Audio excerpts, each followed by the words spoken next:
Bismillahirrahmanirrahim. Bab istihbabi ziyaratil quburi lirijal wa ma yaqulu zair. Bab menerangkan disunnahkannya ziarah kubur bagi kaum laki-laki dan apa yang harus diucapkan pada saat berziarah.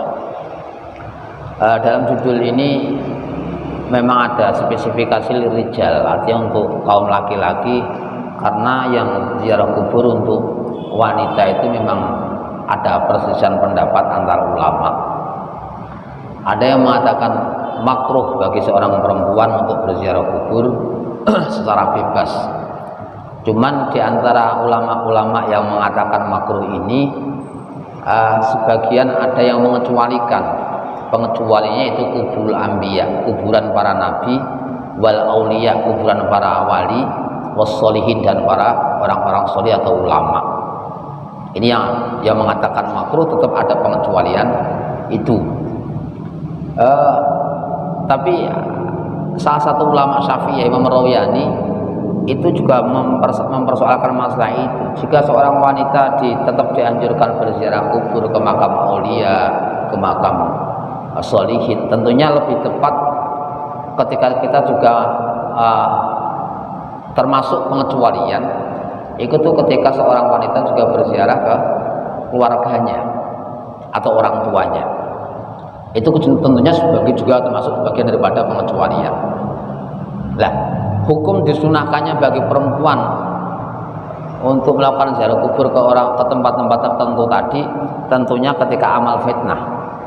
Amal fitnah ini bisa macam-macam tinjauannya, bisa karena mungkin wanita juga tidak bisa menggunakan pakaian apa adanya ketika berziarah kubur. Seharusnya kan anjurannya kan seperti ketika sholat jamaah itu, seorang wanita dipersilakan sholat jamaah di masjid, tapi dengan catatan itu juga harus menjaga berpakaiannya.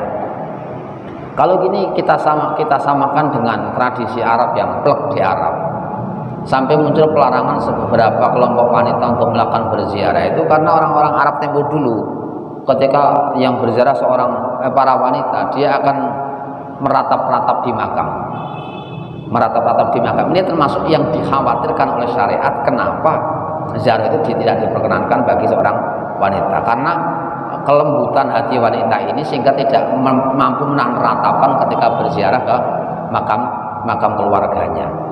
Tapi untuk konteks keindonesiaan, ternyata masyarakat kita tidak sampai seperti itu. Sehingga kita jarang sekali yang melihat seorang wanita itu ketika berziarah kubur meratap, itu tidak. Bahkan dia lebih kalau kita lihat itu antara laki-laki dan perempuan itu, yang berziarah ke kubur itu lebih tenang yang laki-laki. Kalau perempuan tidak tenang lah. Tidak tenang meskipun dia tidak meratap, tapi tidak memiliki ketenangan sebagaimana yang dimiliki oleh kaum laki-laki. Oleh karena itu untuk kalau menurut saya lebih sepakat cocok bahwa itu tidak ada pengecualian. Wanita pun juga dipersilakan untuk berziarah ke tempat-tempat yang tadi kita anjurkan untuk berziarah. Untuk konteks keindonesiaan terutama, karena alasan-alasan untuk ratapan-ratapan itu menjadi tidak tepat untuk konteks keindonesiaan, karena masyarakat kita tidak memiliki tradisi semacam itu. Kemudian ketika juga pernah Sayyidatina Aisyah itu menanyakan kepada Rasulullah, jika nanti saya berziarah ke kubur, apa yang harus saya ucapkan? Dan ternyata ketika beliau bertanya sama Rasulullah, dijawab Rasulullah, dikasih caranya, kamu mengucapkan salam, assalamualaikum ya ala diyar, ya ala diyar, ya antum lana faratun wa inna insyaallah bikum lahikun. Rasulullah memberikan ajaran ketika nanti Sayyidina Aisyah berziarah ke kubur, bacalah ini. Ini berarti secara otomatis Rasulullah memberikan satu anjuran. Tidak ada larangan maksudnya bagi seorang wanita untuk melakukan berziarah kubur. Terbukti Rasulullah juga mengajarkan bagaimana apa yang diucapkan Sayyidatina Aisyah ketika beliau melakukan ziarah kubur. Lah, kemudian muncul sebuah pertanyaan. Kalau ada satu hadis, ada cerita tentang laknat Rasulullah, yang laknat Allah yang diceritakan oleh Rasulullah, la'anallahu zawwaratil kubur. Itu ada, bahwa Allah melaknat orang-orang wanita-wanita yang sering berziarah kubur. Ini kalau sebagian ulama tetap menempatkan posisi hadis ini dalam konteks wanita-wanita yang memang tidak mampu menahan diri ketika berziarah di kubur, yaitu menggunakan ratapan-ratapan seperti yang dilakukan oleh orang-orang jahiliyah itu.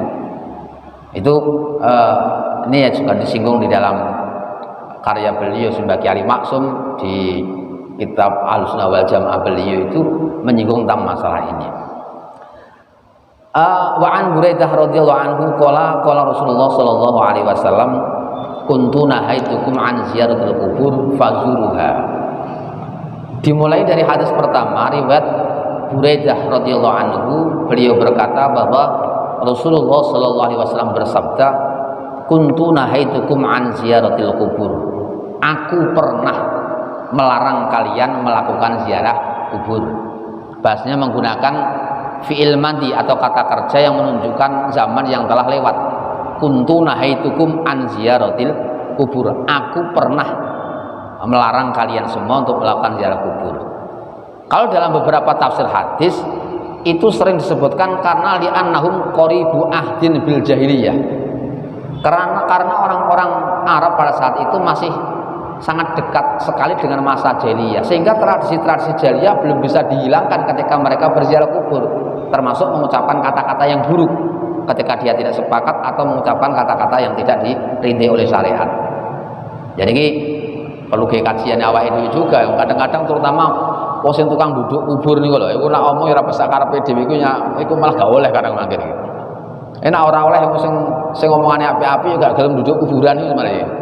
Nah ini penting, artinya kadang-kadang orang yang tukang gali kubur itu dia tidak mengerti tentang etika beragama, etika kadang-kadang yang tidak sholat juga itu, tidak sholat, sehingga apa yang dia lakukan itu di sana yes tertawa atau guyon dengan teman-temannya, ini sebenarnya tidak layak sama sekali, teman.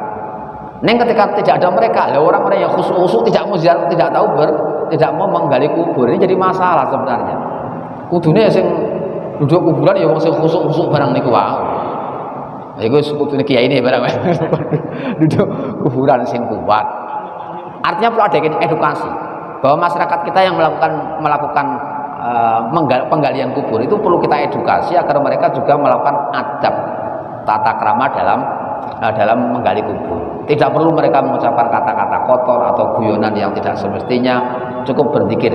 Karena itu anjurannya secara umum, baik itu penggali kubur ataupun yang tidak, kita dianjurkan untuk melakukan zikir pada saat ziarah kubur. Ini pernah dikatakan qaribu ahdin bil jahiliyah. Itu sikap jahiliyah semacam itu. Sikap uraan ketika di makbarah itu termasuk sikap jahiliyah. Itu alasnya. Lah sekarang ketika Rasulullah sudah yakin tentang kemantapan keimanan ahli Islam, orang-orang yang sudah masuk Islam itu tadi, Rasulullah kemudian memerintahkan fazuruha. Maka sekarang kalian berziarahlah. Kalau dulu aku pernah melarang, tapi sekarang saya merasa sudah aman, keimanan kalian sudah aman, maka silakan kalian berziarah. Dalam teori usul fikih itu ada yang menyatakan bahwa al-amru ba'dal hadar lil wujub. Ini yang agak parah. Satu kata perintah yang dimunculkan setelah sebelumnya ada pelarangan itu menunjukkan makna wajib. Contoh, melukai diri itu sesuatu yang dilarang oleh agama. Wala tulqu bi'idikum ila tahlukati wa asin. Jangan engkau menjatuhkan dirimu dalam kerusakan. Dilarang oleh agama. Melukai diri diharamkan. Tetapi dalam konteks khitanan itu Rasulullah menganjurkan, sehingga khitan bagi laki-laki ini hukumnya wajib karena perintah khitan setelah sebelumnya ada larangan dari agama. Jadi saat durunge gak oleh terus diperintahkan karo Kanjeng Nabi, konsekuensinya menjadi wajib akhirnya. Lah kalau dalam ziarah kubur itu asalnya juga tidak boleh, ditegaskan Rasulullah kuntu nahaitukum an fazuruha. Sekarang sudah ada kata fazuruha, itu kata perintah. Itu kalau kita menggunakan disiplin kaidah tadi, berarti perintah fazuruha ini merupakan perintah wajib berziarah kubur. Sehingga ini memang ada sebagian ulama ketika beliau merumuskan hadis Rasulullah kuntu nahaitukum fazuruha, kuntu nahaitukum an fazuruha, ini perintah yang ada fadluha ini menunjukkan makna wajib, sehingga rumusan hukumnya menjadi mewajibkan ziarah kubur. Cuman itu waktunya satu umur paling tidak satu kali, sampai seperti itu. Cuman mayoritas ulama itu hanya sekedar sunnah, karena di dalam teori usul fikih sendiri tidak semuanya sepakat bahwa al-amru ba'dal hadar itu lil wujub. Tidak, ada yang mengatakan bahwa al-amru ba'dal hadar lil ibahah. Ada yang mengatakan bahwa perintah, kata perintah dalam teks syariat Quran ataupun hadis ketika sebelumnya itu dilarang, itu menunjukkan makna diperbolehkan, tidak sampai ke wajib. Ada yang sebagian seperti demikian. Tapi memang kalau dalam masalah khitan itu yang menunjukkan khitan wajib itu karena perintah khitan itu menggunakan kata perintah yang sebelumnya itu termasuk sesuatu yang dilarang, karena khitan tergolong melukai diri, sehingga orang ketika telah meninggal kok dia belum dikhitan, maka kita haram untuk mengkhitannya. Satu, karena orang yang belum khitan tadi ketika sudah meninggal itu sudah tidak ada taklif, sudah tidak ada beban syariat. Sementara dalam khitan itu terdapat unsur penodaan terhadap kehormatan mayit ketika dia setelah meninggal, sehingga tidak diperkenankan ketika seorang meninggal belum dihitan terus dihitan setelah meninggal, apapun tidak boleh, haram justru. Kayak orang pakai gigi emas itu ketika dia meninggal apa harus ditanggalkan, kan itu kan warisan. Wong ana bondone, wong ngguntu emas mati, itu kudu ditetel diwaris apa gimana? Ternyata tidak boleh, karena terdapat unsur hadku hurmatil mayit, atau ada penodaan terhadap kehormatan mayit. Dan ini kita harus jeli dalam hal ini. Wa Aisyah radhiyallahu anha qalat, ini tadi kalau hukum, sekarang kita berbicara masalah hukum berziarah kubur. Di sebagian ulama ini ada yang membagi ziarah kubur menjadi beberapa bagian. Ada yang hukumnya sunnah, yang di ziarah kubur dalam rangka untuk mengingat kematian. Ini hukumnya sunnah, dan itu dapat dilakukan berziarah kubur di kuburan siapapun meskipun kita tidak mengetahui pemiliknya, siapa yang kita ziarahi. Karena target ziarah kuburnya adalah untuk mengingat akhirat, tudzakirul akhirah. Sehingga untuk yang pertama, bagian yang pertama ini, kita tidak diwajibkan memilih kuburan siapa, tidak boleh, tidak diwajibkan seperti itu. Kuburan siapapun, bahkan non muslim, kita berziarah ke kuburnya non muslim dalam rangka untuk mengingat akhirat, itu juga termasuk kategori tudzakirul akhirah, yang diperbolehkan dan dianjurkan. Cuman yang tidak diperbolehkan apanya? Yang tidak diperbolehkan kita kirim-kirim pahala bagi orang yang non muslim, itu tidak boleh. Tapi kalau berziarah itu kan maknanya kita mengunjungi kuburan, itu kan boleh-boleh saja, meskipun kunjungan kepada kuburan non muslim, asal tidak kita membacakan atau mendoakan, membaca doa untuk non muslim yang telah meninggal tadi, itu tidak masalah. Itu yang pertama. Kemudian ada yang berziarah kubur tujuannya tadi itu dalam rangka tabarruk atau ngalap berkah. Ini disunnahkan ziarah ke tempat orang-orang yang sudah masyhur kebaikannya, ahlul khair, ahli kebaikan, karena ini diyakini ketika berziarah ke makam-makam beliau itu akan ada pertolongan Allah yang kembali kepada para peziarahnya. Ini salah satu unsurnya, ini dalam rangka tabarruk semacam ini. Nah ini akhirnya kenapa tidak dibedakan antara laki-laki dan perempuan dalam berziarah ke al-khair ini? Karena itu ada manfaat yang kembali kepada peziarah tadi. Itu al-khair, baik itu orang yang masyhur bil wilayah kewaliannya atau hanya orang-orang ulama yang masyhur dengan keilmuannya. Itu diyakini kita ngalap berkah di situ akan ada berkah atau pertolongan Allah yang kembali kepada peziarahnya.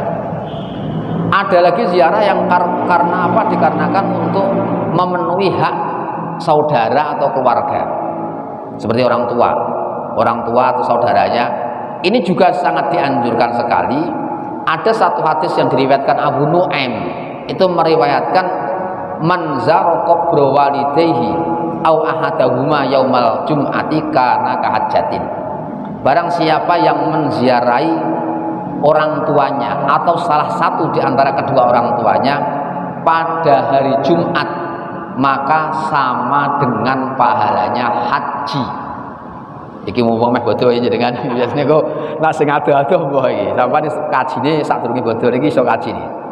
Mengunjungi makam orang tua kita. Orang kematian orang tua kita itu juga menjadi berkah bagi kita juga. Kenapa? Karena dapat haji kita akhirnya. Gara-gara nah umpamane wong tuane cek urip lah ora iso kaji ya dhewe. Iso kaji wong tuane mati ziarah nang kuburane wong tuane yaumal jum'ati. Ini riwayat Abu Nuaim. Ingin senar yang mengatakan wajib juga nih. Ya ke ziarah ke orang tua ini ada yang mengatakan wajib, tapi bagi ulama yang mengatakan wajibnya ziarah ke makam orang tuanya ini hanya satu kali dalam satu umur. Yang mengatakan wajib satu kali dalam satu umur. Dalam riwayat yang lain itu diceritakan pula bahwa ghafara lahu wa kutiba lahu baro'atan. Ini dalam riwayat yang berbeda, riwayatnya Imam Baihaqi, barang siapa yang berziarah kepada kedua orang tuanya atau salah satu di antaranya pada hari Jumat, maka dia akan mendapatkan ampunan Allah dan dia ditulis sebagai orang yang terbebas dari neraka. Wa kutiba lahu baro'atan. Ini salah satu fadilah kita berziarah ke orang tua. Itu namanya karena itu hak orang tua atas diri kita, sehingga kita dianjurkan untuk ke situ. Terus tujuan ziarah yang selanjutnya adalah untuk memberikan rahmat atau untuk memberikan kenyamanan kepada orang yang kita ziarahi. Ini juga termasuk salah satu dianjuran.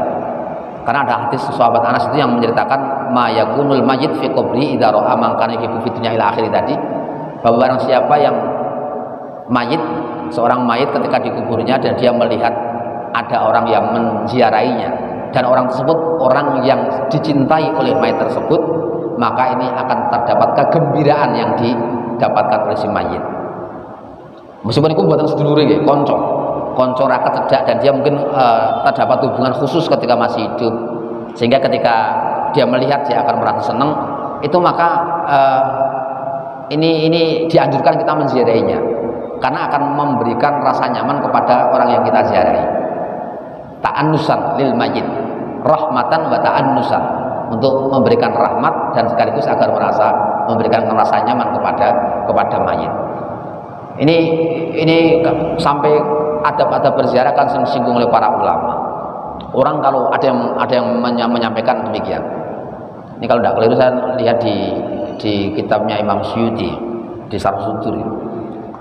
Beliau menyampaikan ketika seseorang berziarah maka hendaknya jangan membaca dulu sebelum dia ini yang di dalam Al-Qurtos ya. Sebelum dia diam sejenak. Sebaiknya ketika dia berziarah dia mengambil posisi sebagaimana dia mengambil posisi ketika orang tadi masih hidup. Sehingga ketika kita berdekatan dengan orang tadi ketika masih hidup itu biasa, maka ketika meninggal kita berziarah agak dekat tidak masalah. Tapi ketika kita saat hidup berziarah, saat hidup kita bergaul pun kita pakai jarak. Katakanlah seorang guru kita mungkin pakai jarak kalau duduk. Itu ketika berziarah pun juga kita pakai jarak. Sampai ketika kita ke makam Rasulullah tidak dianjurkan kita terlalu dekat dengan makam Rasulullah. Karena termasuk ulul adab semacam itu. Kenapa demikian? Karena ketika beliau masih hidup kita tidak akan mungkin berani dekat dengan Rasulullah, terlalu dekat tidak berani. Menjauh, agak jauh. Jadi anjuran dan tidak dianjurkan untuk mengeraskan suara di makam Rasulullah sebagaimana ketika Rasulullah masih hidup kita tidak dianjurkan mengeraskan suara. Nah, sebaiknya ketika kita berziarah ke makam keluarga kita atau orang yang memang dulunya sangat dekat dengan kita, itu dianjurkan kita berada di hadapannya dan diam sejenak. Jangan kita baca-baca dulu. Artinya kita memberi kesempatan orang yang kita ziarahi itu mengamati diri kita. Kenapa tidak langsung kita baca-baca? Ketika kita membaca sesuatu, maka bacaan kita itu akan berubah menjadi nur, cahaya yang akan menghalangi pandangan mayit pada diri kita, sehingga mayit corokangannya hilang. Terus kadang-kadang nur cahaya, meskipun cahaya tersebut juga merupakan cahaya yang memberikan kenyamanan pada mayit, tetapi ada satu yang hilang dari mayit, walaupun durung kangennya durung hilang, terus kadang ketutupan. Ini sampai ada yang menyampaikan demikian.